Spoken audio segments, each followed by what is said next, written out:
I don't know how to feel after witnessing this chapter. And not only that, but realizing that there's gonna be a bunch of shippers shipping some sick shit after this chapter of Hakuryuu x Gyokuen. This fight though.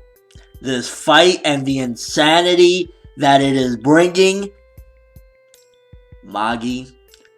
Greatness. So it's very interesting that right in the beginning of this chapter, Hakuryuu realizes and he admits to himself, I can't beat this woman in a magic duel. There's just no fucking way. So it definitely showcases that he's wise enough to know when he's, beaten, basically. He still, in a sense, can fight. He's still physically capable at that particular point. Well, kind of, because, you got Phoenix fucking with him. But he realizes this bitch is too fucking strong. I'm sorry, I can't get that line out of my head. And another interesting thing that you got to think about is Gyokuen is a part of Altharman. Altharman raised Judal. And she even says in this chapter, I raised you well, basically speaking to both of them. So in a sense, if you think about it, she's a mother to both of them. A fucked up, worthless pile of shit, evil bitch that I fucking want to just, see her killed mother. But ultimately, she was a mother to both of them. So you got to think to yourself, like, in a sense, their relationship is not only friendship, but they're almost like brothers because of this worthless pile of shit that at the same time it feels so good to hate her, and you hate her for all the right reasons. Gyokuen. And then you got Judal's trump card, which you can argue that it just kind of feels like, a cheap pull or whatever. But ultimately, it is something that you can only use if you know you can't fucking win against this person. This is your last resort. Because basically for a magician, it's like crippling yourself. This isolation barrier that basically cancels out magic. So yeah, in all honesty, Judal using this, while it's a good technique for somebody like Gyokuen, where you kind of can assume that you can take her out, just think about it like if he used that against Koen or something. Koen's still gonna muscle up and beat the fuck out of you. So in a sense, or Sinbad for that matter, that, he knows combat as well. So while it's a good technique, it's only good if you know that the person is a strong magician, but physically weak. And if you think about it as well, all the soldiers, if they want to now, they can attack because now Belial's effect and everything else that Hakuryuu has had in play up until this point is no longer affected. So right now, he's basically going to have to quickly get this done before all of Altharman or whoever else comes rushing in, fucking both of them up. You gotta love the trash talk from Judal, basically saying she's nothing more than an old wrinkly grandma. I'm like, damn, you talking that talk right now, bro. I did find it a little odd that Gyokuen didn't know of that technique. She was like, does such a technique exist in this world? So did Judal come up with this incredible creation of a technique that nobody knows of? Or was it just that she happened to be unaware of it? Or was she bullshitting? Although she did look legitimately pondering there, like she was actually astonished. So that's crazy that Judal came up with a technique that Gyokuen, this fucking 1,000-year-old bitch, didn't even know about. And the epicness of this fight. This fight, again, one word to describe it, epic. When he just MMA knocks that bitch the fuck out, I was like, oh my god. You gotta think to yourself as well. Although we can assume, in a way, that that's not actually, Ren Gyokuen, the actual woman, is dead. And that's nothing more than Arba at this point, controlling this woman's body, or whatever the case may be. You gotta think to yourself, this motherfucker just knocked his mom the fuck out right there, like nothing. And then just gets on top of her and starts MMA knocking her out, clobbering her, oh my gosh, the brutality of this chapter. I don't know if Shinobu Otaka is angry in the real right now, and she's like, I'm gonna take it out on this bitch, and just had her getting knocked the fuck out. And I wonder if Phoenix is gonna last longer than this arc. Will it continue to affect him for the remainder of his life or the remainder of the series? And from time to time, Judal is gonna use this barrier to keep it from bothering him, because this barrier is a good trick in a sense to have Phoenix not fucking with him anymore. But at the same time, ideally, I do want Phoenix to, be vanquished at some given point. They need to find a way to get Phoenix out of his head. If not, he's gonna be at a disadvantage in every upcoming fight, unless he kills Koen. And Jesus fucking Christ, who the Arba, how fucking strong are you? When she reveals that, yeah, Solomon was the strongest magician, but I was the strongest swordsman, kind of felt like she was, that was shoehorned in as well. I don't really remember her being the greatest swordsman. Well, she might have been good with the sword. I don't really remember, to be honest with you, but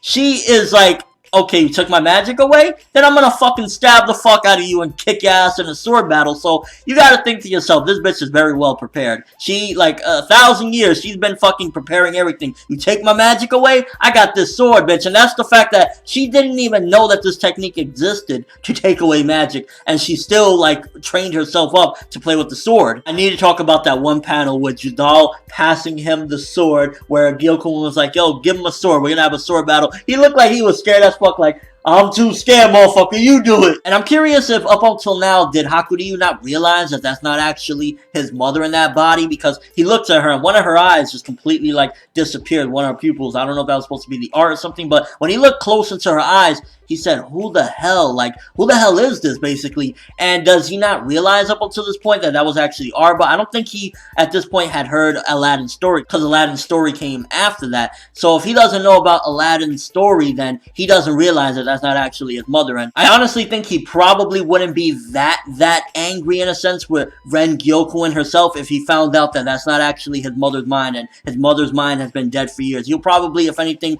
be trying to avenge his mother if he found out that somebody was controlling her dead body all this time, or her mind. And then the fuckery of the year. This is hands down top 10 most disturbing scenes I have seen in any manga all year long. While grinding a sword into his chest, mind you, like, Shinobu Otaka, why are you getting us so fucking, like, oozing out? You're just oozing out with anger right now. You're grinding a sword, and then you have his mother. What? Ren Gyokuen starts making out with Hakuryuu as she's grinding the fucking sword into his chest. I honestly wouldn't be surprised if that's foreshadowing, and anybody that she kisses, maybe she leaves a little bit of her black rook inside, so later on she could control their body. Maybe that's how she was able to take Ren Gyokuen's body. Maybe in the past she was in somebody else's, and she made out with Ren Gyokuen and took over her body. Maybe the same could be said, and she's going to ultimately try to take Hakuryuu's body just in case they kill her. Maybe that's some foreshadowing. It would be a little bit like, oh, you're leaving your essence inside of him, kind of like seeing it before, you know, in other stories or whatever, but I could honestly see, why else would you just start making out with him while you're on top of him trying to kill him? Oh god, top 10 most disgusting and disturbing things I've seen this year in manga. And then that nightmare fuel scene after that, like, honestly, the subtle details of this chapter, no, not subtle, excuse me, the fucking jarring details for that matter, with the nightmare fuel face that she makes. Oh, you're mad, you're angry, you hate me, I'm so happy, Hakuryuu, like, why is she talking like that? Is it because the more angry he gets, the more he supplies the Black Rook and makes the Black Rook even stronger? And that's why she's so happy, because like his hatred is making the Black Rook better and overall supplying Il-Ila? Because the only reason why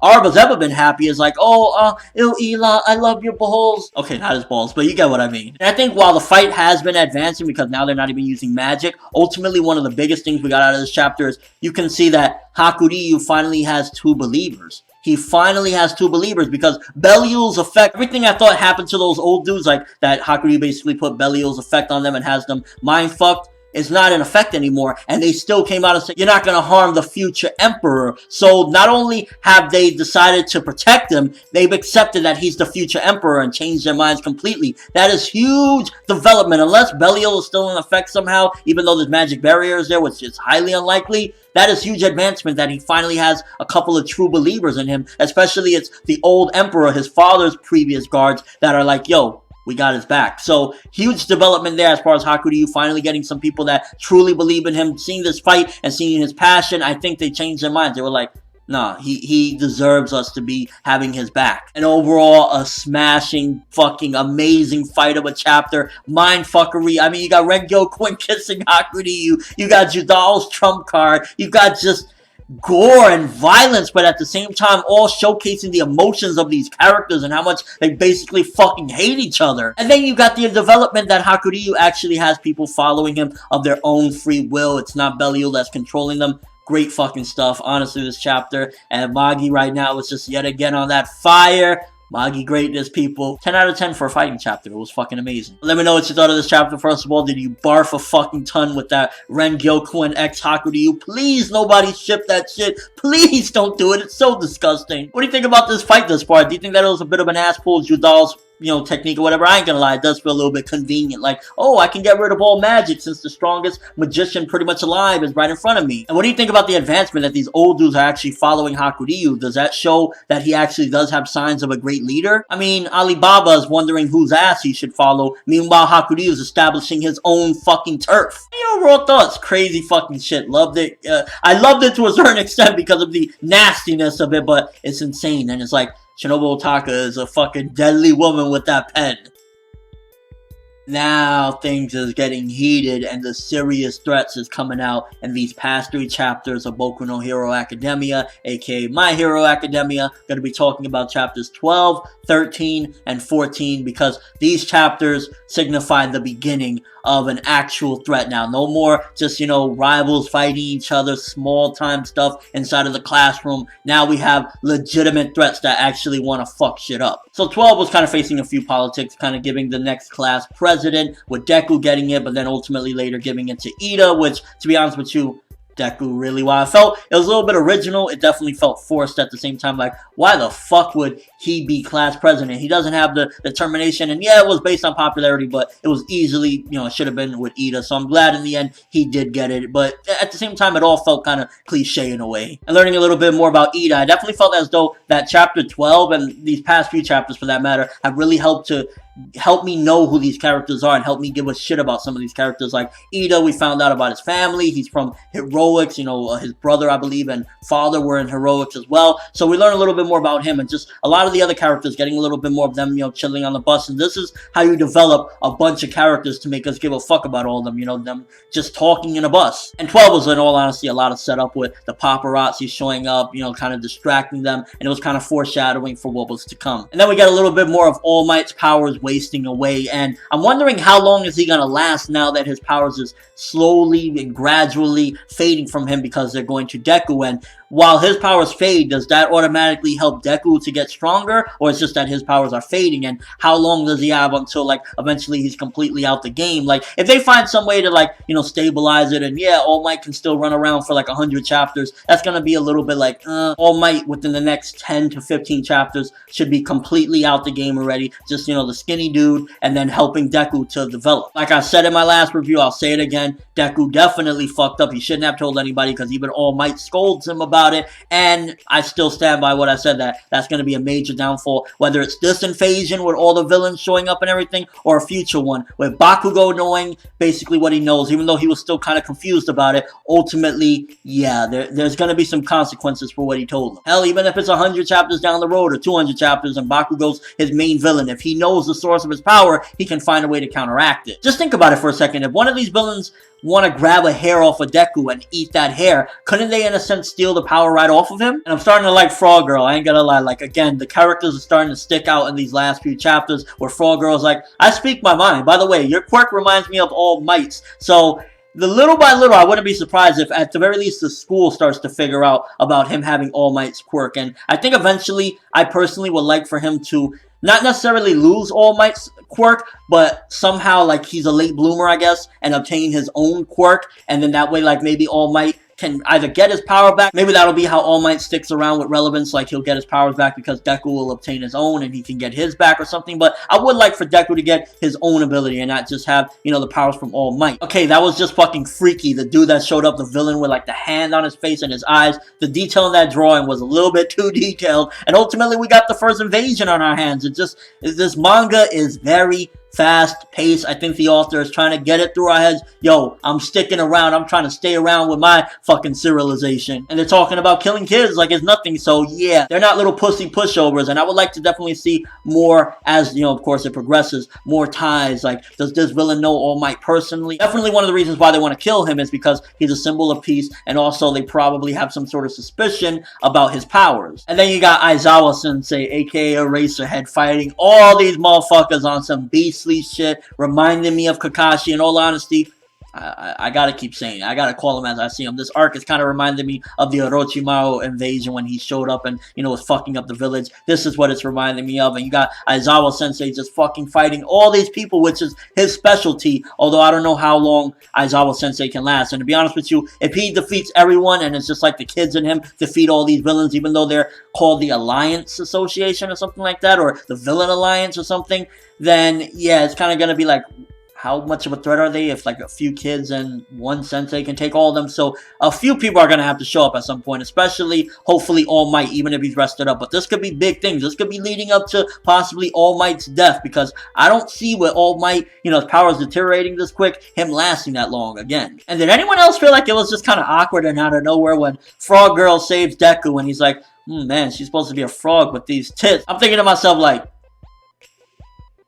I respect that. Them tits, yeah. And the end of the chapter had Deku trying to understand why do they want to kill All Might so badly. So definitely we got a huge invasion going on. Basically like the first little mini war with the school and basically only Aizawa Sensei versus all these villains. Hopefully some of the other heroes show up at some point. Although we have like that new set of heroes that came in the beginning of the series. You know, the new heroes that showed up in the beginning. I think if they showed up, it would be kind of interesting, but at the same time it would also be like perfect opportunity to showcase some of the, you know, senseis and what they can do, but we don't want to get too much. So I don't know how this is going to play out, but I think in all honesty All Might needs to show up and quick. Maybe this could be his funeral, who knows. But yeah, some pretty awesome stuff. Definitely some promising potential here with a lot of these things that's going on. This is the first mini war arc. Let's see how it goes. Hopefully there's some big casualties in this one. Not major deaths, but there should be some sort of consequence. After all, they declared basically war on this school, so something should happen. There should be a long-lasting effect after this little mini war. And so far, your favorite character aside from Deku? I mean, like,